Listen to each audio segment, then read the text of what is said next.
Alright, so we're going to try something a little bit different with the videos just to see how it works.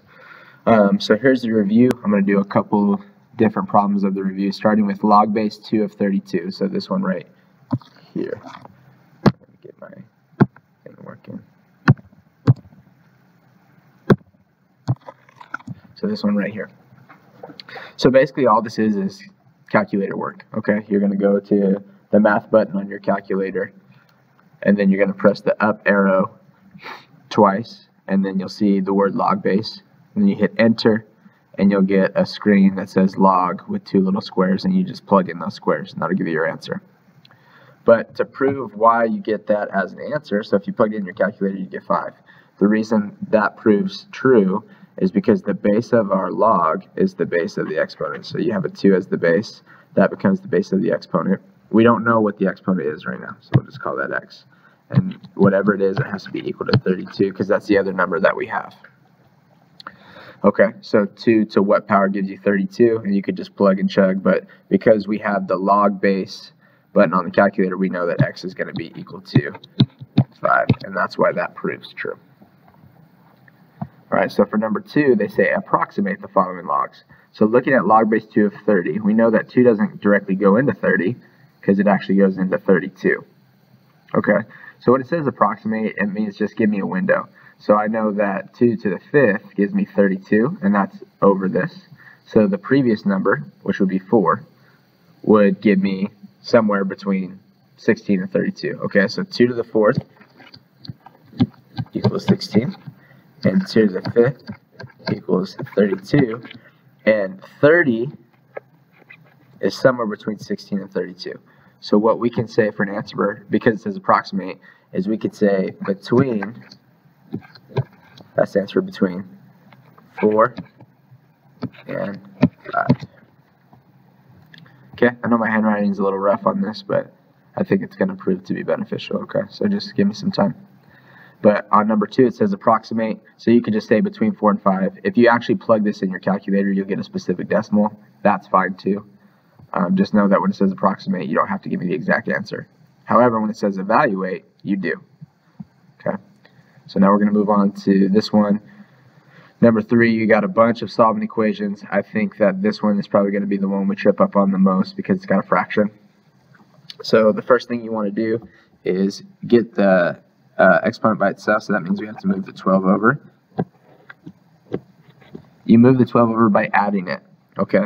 So then we have 13 plus 12 because we had to add that 12 over.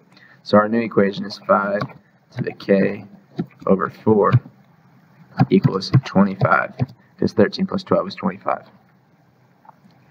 So now looking at this, we know that 5 to a certain exponent is going to give us 25, right? The easiest way to go about this is to rewrite this as a log. So it would become log base 5 of 25 equals k over 4.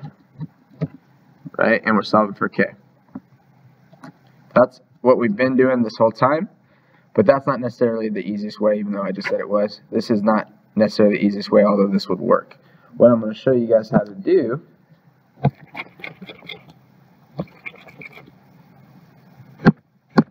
eraser.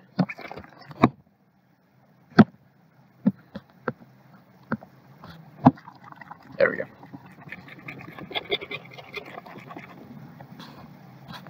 So what we have here is 5 to the k over 4 equals 25. So if you ask yourself the question, 5 to what power gives me 25, hopefully we would all know that that would be 5 squared. 5 squared is 25. So what that means is we need this exponent to be equal to 2. So you would have k over 4 equal to 2. Right, so this is our exponent. 5 to the second power gives me 25, so I have to figure out what I can plug in for k to give me 2 as an answer. So k is being divided by 4, so then you ask yourself what number divided by 4 gives me 2, and the answer to that would be 8. So k is going to be 8 for this one. Alright, let's take a look at another one that's going to be a log. Sorry. Try to use the touch screen. Still trying to figure this out. Okay, so moving up to like number 8. That's a super simple one. You have 8 times 7 to the power of n equals 240. Okay, so the first thing that you're going to want to do is you're going to want it to divide 240 by 8 and cross that out. Okay, so you're left with 7 to the n equals 240 divided by 8, which I believe is 30. And so then you got to ask yourself, 7 to what power gives me 30? We have no idea. So then you would rewrite this as a log. The base of the exponent, which is 7, becomes the base of the log. So you have log 7. And then what you're setting it equal to is what you're taking the log of. So log base 7 of 30 in your calculator will give you your exponent, which is n. So you would just plug that in to your calculator and be all set. Okay, so for all of these ones, as you're going to want to get the exponent by itself by either adding, dividing, sometimes you might have to subtract. Okay, but get the exponent by itself and try to rewrite it as a log, unless you have one like this where it's easy to see. All right, moving on to number 4. So the expression 3 times e to the 0.054t models the balance in thousands. So I'm going to highlight that in thousands, and here's our equation. Okay, I'm going to count compounded continuously. This right here, compounded continuously, they put that in there because when they say that, that means that it's got the number e in it. That's the only reason they say that, okay? If it's not compounded continuously, we can't use the number e. So then, letter A says, what's the starting balance? Well, 3 is our starting point, but the starting balance is 3,000. Okay, this is 3 in thousands. So $3,000 is our starting balance. What is the interest rate? That's always going to be your exponent right here. So 0.054 is our interest rate, but that's a decimal, right? So what you have to do is move the decimal to the right 2, and you're going to get 5.4%. That's our interest rate.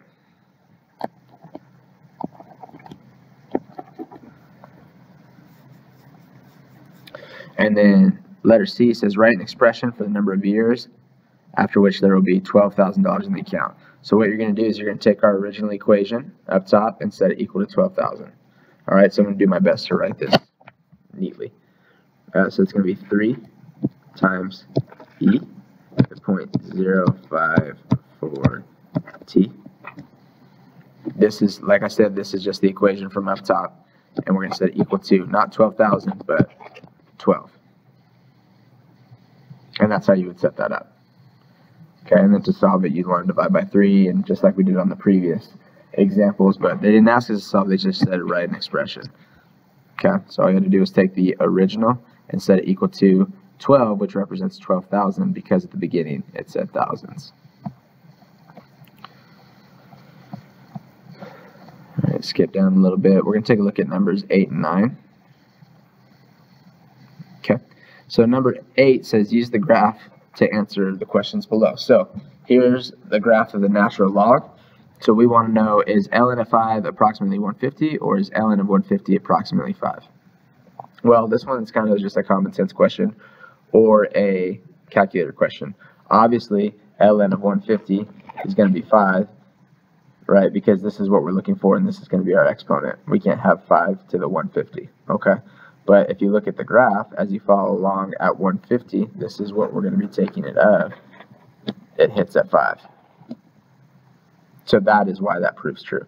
Then it says estimate e of 3. I'm going to do this in red. So what you're going to do is you're going to go to 3, and you're just going to go up until it hits the line right there. And it's going to meet with this number over here. So that looks like it's roughly 25. So we can call that roughly 25. All right, the next one I'll do in blue. And that says estimate e of 4. So you're going to go 4 until you hit the graph right there. And you're going to come all the way across. And that looks like it's a little bit over 50. But you can call it 50 if you wanted to. So we'll call that 50. And now for D and E, it says estimate ln of 100 and ln of 200. So what we have to do there is we're coming from the different angle. Okay. Let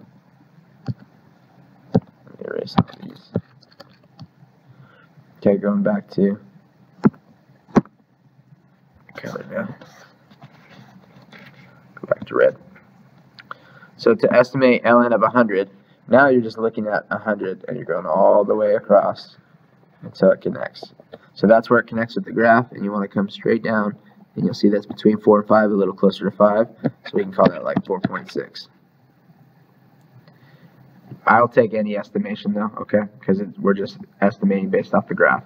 So now we're going to look at ln of 200, do the same thing. Let me change my color real quick.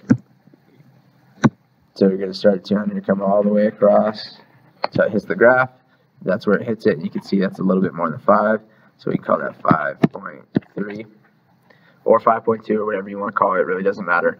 The idea is that we're identifying our intersection points of the graph from the left and the right. Okay. When they say ln, or when they give you the log, so like over here for D and E, you're just going to take that number that they gave you, and that's what you're going to follow up. Okay. So once again, for A, is log base 3 of 4 equal to 80, or is log base 3 of 80 equal to 4? It's going to be this one, because 3 to the 4th is close to 80. All right, they're going to say estimate 3 cubed. So what you're going to do is you're just going to follow 3, because the exponent is 3, so you're just going to follow 3 until it hits the graph. And that's going to be approximately 27, which makes sense because if we actually did 3 cubed, we get 27. 3 to the 4th will come up to 4 on the exponent and see where it hits. And that looks like it hits at about 80-ish. Okay, so you could plug that in the calculator and see if that's true, but that's basically what we saw up here. All right, so now for D and E, change the color up a little bit. We're looking at what is log base 3 of 60. So this whole graph is log base 3. We'll come down to 60 and see where that hits the graph. And that exponent is going to be between 3 and 4. So we can call it maybe 3.5. Something around there. We'll do the same thing at 100. Follow up 100. And that's a little bit more than 4, so we can call it 4.1. And that would be your estimation.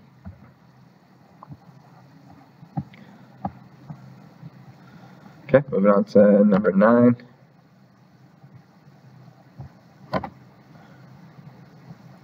The equation P of H equals 5,000 times 2 to the H represents bacteria. Here's the graph. It's in thousands and it's in hours. So let me highlight some important things here. Here's our equation. It's in thousands and it's in hours. So those are important information for us to know. Okay. So moving on, what's the starting population? 5,000. They didn't do a shortcut this time. They literally wrote it as 5,000. Okay. If they just wrote it as 5, then we would have to multiply it by 1,000. But because the first number was already in thousands, they did the work for us. So then they want us to use the graph to estimate when it's going to reach 100,000. So what you're going to do is you're going to go to 100 on the graph, because this is the population in thousands, and you're going to just slide across at 100 until it hits the graph. So that's where it connects. If you come down from there, it's between 4 and 5. So it's going to be approximately, that little squiggly line means approximately 4.2 hours.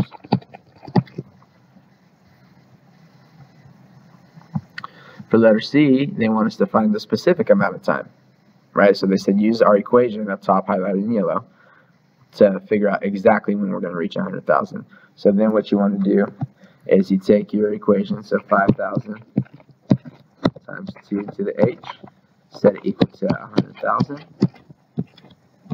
and you're going to solve for H. Okay, so remember that the first thing you want to do is divide by 5,000 and then rewrite it as a log, as we did in the previous equation. For part D, they say, when will the graph meet the line y equals 140? How do you know? So in order for us to do that, what we would have to do is take the same equation. So this is the equation from the top in yellow. And now we're going to set it equal to 140,000 and solve for H. Because 140 right here, we highlight that, this 140 gives us 140,000. Remember, because our numbers are in 140,000. And the last one, E, what does the point 3.585 and 60 tell us about the equation?